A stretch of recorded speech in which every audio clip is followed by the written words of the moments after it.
esta oportunidad vamos a tener una entrevista con la especialista en psicología clínica en caso de adultos y adolescentes, Sonia Livia, que tiene 36 años y 11 años de experiencia laboral. ¿Te parece si empezamos con la entrevista, Sonia? La primera pregunta es, ¿qué es la salud mental? La salud mental alude a la condición de la persona a nivel de sus emociones, a nivel psicológico, a nivel social, en la cual se busca que sea coherente, ¿no? Hay una coherencia a nivel de sus pensamientos, emociones, conductas y por ende pueda estar en armonía en el entorno en que se desenvuelve. Entonces, en la medida que haya mayor coherencia, va a haber una adecuada salud mental. ¿Cuál es el proceso en el que se ve afectada la salud mental? Sí, bueno, influyen varios factores. Hablamos de factores de riesgo, de protección, y dentro de estos factores de riesgo y protección hablamos de factores individuales y de contexto, ¿no? Factores individuales tienen que ver con la persona y factores contextuales relacionados al ambiente, ¿no? Entre los factores individuales podemos mencionar la edad, el sexo, las características de personalidad, ¿no? O algunas también factores genéticos también, ¿no? Que vienen intrínsecamente con la persona. Mientras que los factores contextuales tienen que ver con el ambiente, ya sea la crianza que has tenido anteriormente, actualmente cómo es la dinámica familiar, el contexto de tus padres, si has tenido modelos también de conducta, sean positivos o negativos, ¿no? Entonces, todo eso interactúa para que se generen estos aspectos, ya sea si es un trastorno o es un problema leve, ¿no? Que todos podemos tener en algún momento.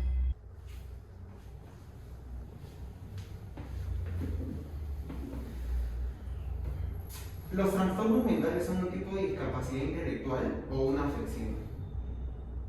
Bueno, dentro de los trastornos son variados, para poderlo mencionar primero, porque hay trastornos cognitivos que sí afectan lo que es la capacidad intelectual. Entonces, la discapacidad intelectual probablemente se refiere a eso, a que la capacidad intelectual de la persona está en un nivel que no le permite tener un nivel de autonomía, ¿no? Y no desenvolverse adecuadamente en su entorno, no va a tener que requerir de alguien, de un apoyo, ¿no? Entonces, no, por esa razón es que los trastornos mentales pueden ser clasificados así de acuerdo al trastorno cognitivo, pero también hay trastornos de tipo afectivo, como es la depresión, a nivel emocional, como es la ansiedad, ¿no? Entonces, esa sería la respuesta a tu pregunta. Ya.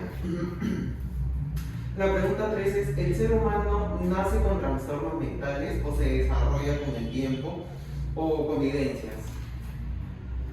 Sí, es con el transcurrir del tiempo, ¿no? O sea, si bien es cierto, también hay aspectos, o sea, situacionales que pueden ser actuales y generen un trastorno. Por ejemplo, de repente una situación traumática, o sea, si hablamos de una violación, va a tener un impacto en la salud mental de la persona afectada, ¿no?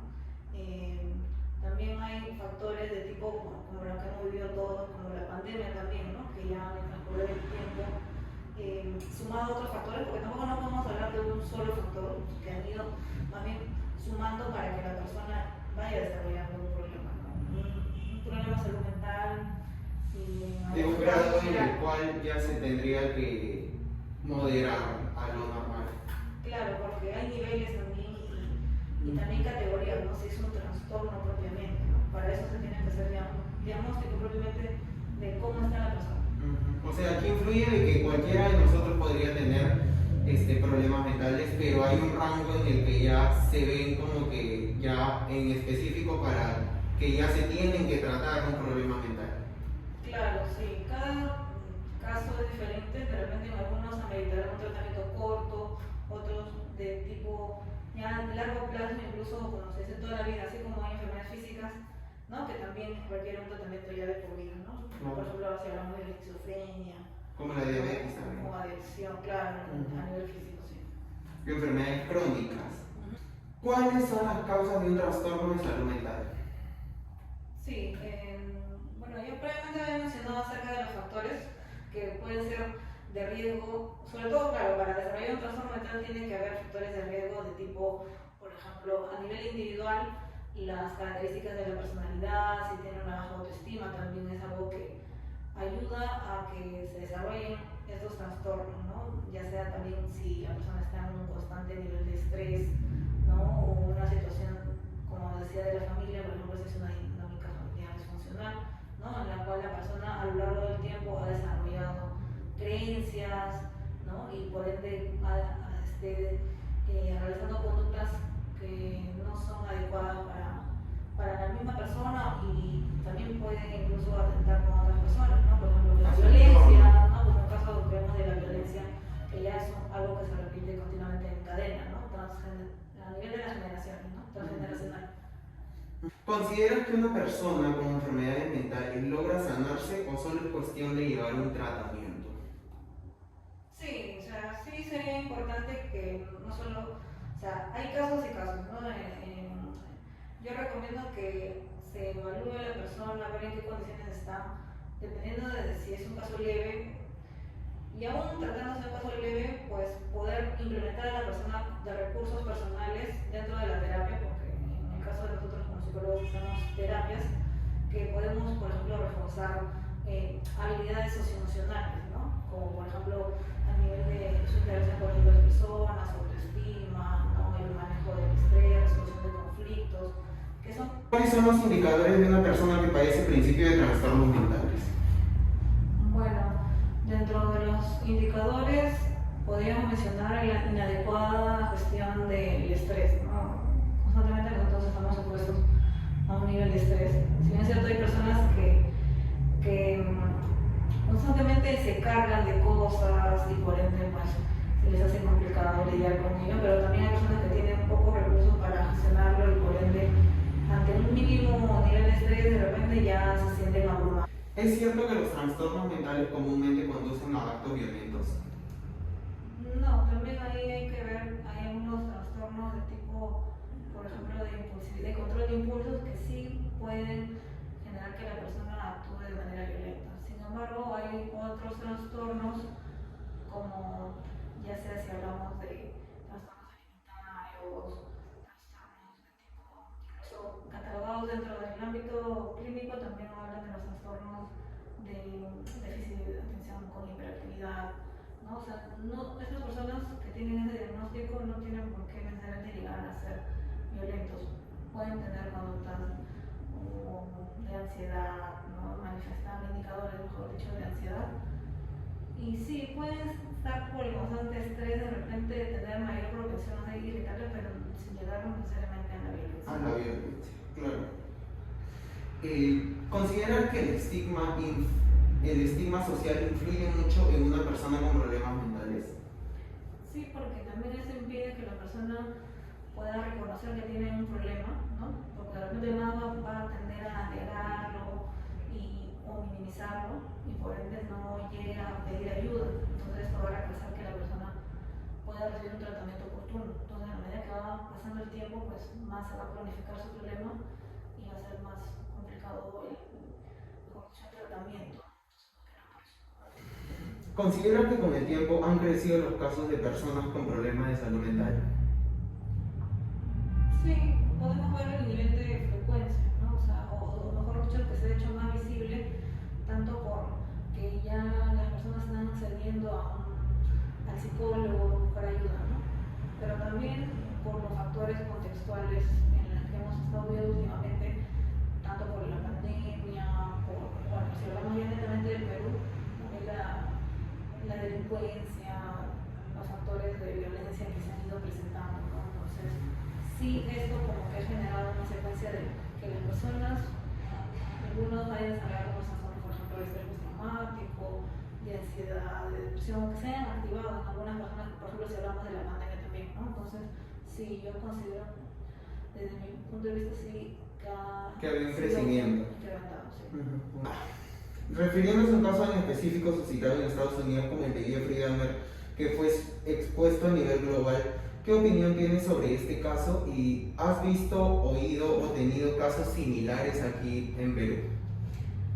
Sí, he podido, o sea, lo que tengo conocimiento, ha habido casos también similares a esto que tú mencionas de Jeffrey, ¿no? Porque, por ejemplo, ha habido asesinos en serie acá en Lima, ha habido uno que le llamaban el apóstol de la muerte, otro el degollador de Zapampa, y así, ¿no? El monstruo del martillo, bueno, así son los nombres que le han puesto a estas personas, obviamente tienen sus nombres, pero que poco de repente han dado conocimiento a las personas o en su momento o lo han mostrado, lo han publicado, pero sí, de que ha habido casos, sí ha habido casos, ¿no? Claro, o sea, sí existen en Perú casos similares, no iguales, pero similares con lo que pueden ser compatibles con este caso que ha sido expuesto. Claro, que ha sido más expuesto, bueno, más fresco ahorita que tenemos, ¿no? Porque también a lo largo de los años también se ha podido conocer en otros países personas con ese trastorno, ¿no? De psicopatía. Entiendo por conocimiento previo que la tasa de casos de personas con problemas de salud mental es alta, pero dado el caso anterior, ¿existe alguno parecido al de Dahmer? Sí, o sea, los que mencioné también, si bien es cierto, hay, o sea, felizmente podría decir de que no ha habido casos como los que hemos visto en Estados Unidos de los que nos decimos que van a los colegios, ¿no? Felizmente, pero por sí, eso no quiere decir que pueda pasar en nuestro país, ¿no? Porque venía diciendo eso de la creciente ola de delincuencia, de violencia, puede ser como si se ir creando un nido para estas personas con esta característica de psicopatía, que también hay que mencionar que no solamente es un factor, ¿no? En la medida que haya más factores de riesgo hacen que la persona pueda desarrollar un trastorno de este tipo, ¿no? De psicopatía. Y ya, para finalizar, ¿alguna recomendación a toda la audiencia estudiantil que está viendo este video? Sí, bueno, darle importancia a esto de la salud mental, el hecho de, me refiero a acudir, no necesariamente cuando uno esté en una situación grave, sino mejor dicho, de prevención, en la cual podamos identificar que de repente nos falta desarrollar los recursos personales a manera de que nos permita afrontar mejor la vida, ¿no? En este caso, como hablaba del afrontamiento del estrés, el poder solucionar conflictos con las personas, ¿no? Porque bueno, son herramientas que nos ayudan bastante a desenvolvernos adecuadamente y poder vivir en mejor armonía con las personas, ¿no? Más allá de que, claro, puede haber diferencias y todo eso, pero al ir al psicólogo, poder desarrollar herramientas, ¿no? de tipo socioemocional, nos ayudan a poder desenvolvernos mejor y tener una base para tener una base. Claro, y aquí también influye el hecho de que también no se dejen llevar del estigma social, pues, ¿no? El hecho de que tú desees acudir al psicólogo no significa que vas a convertirte que te vas a convertir o que eres una persona loca o enferma, sino que también es para una cura, pues, ¿no? Para algún problema pequeño que tengas que no se vaya a desencadenar de aquí a un futuro, sino que para solucionarlo lo más mínimo que sea, ¿no? Claro, se busca, como tú dices, la prevención, ¿no? Más que llegar o esperar, dejar pasar, ¿no? El tiempo a que estemos graves como para poder decir, no, estoy en un problema y necesito, ¿no? O sea, es mejor la prevención. Claro. Bueno, eso fue todo. Muchísimas gracias, Sonia. Bueno, muchísimas gracias, Sonia, por habernos aceptado la entrevista en esta oportunidad. Sabemos y valoramos todo el tiempo de experiencia que has tenido, por eso nosotros hemos decidido que tú seas nuestra entrevistada. Muchísimas gracias. Eso ha sido todo por esta entrevista. Gracias.